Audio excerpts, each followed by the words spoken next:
Some changes were announced today for Korea's tax code for this year to boost the economy through giving more tax incentives. One of the main goals is to raise the global competitiveness of the nation's key industries. Eum Ji-young reports.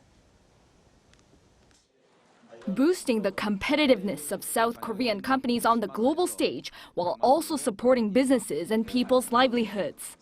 This is what South Korea's latest revision to the tax code published on Thursday mainly aims to do, as well as prepare for the future.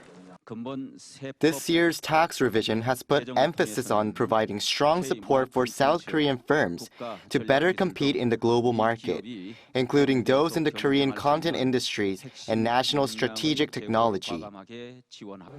One of the highlights would be sharply raising tax relief for Korean content makers so that more K-dramas, movies, and reality shows can be brought to the world. After the change, for expenses spent on content production, the government will grant up to 15% of tax credits for conglomerates, 20% for strong medium-sized firms, and 30% for small and mid-sized companies.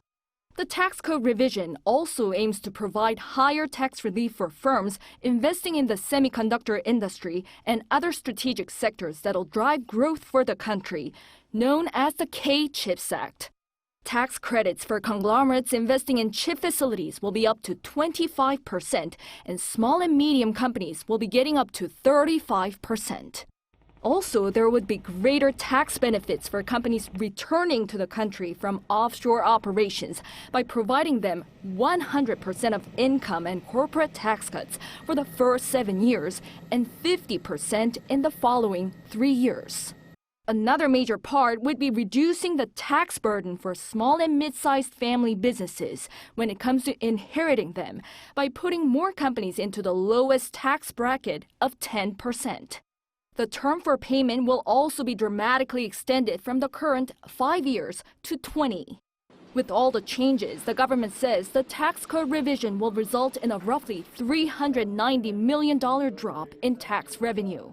But the finance minister explained, although it is a difficult time, the tax incentives were allocated to much needed areas, including prompting corporate investment and child subsidies. The government is going to send the bill to the National Assembly by September. Eum Ji-young, Arirang News.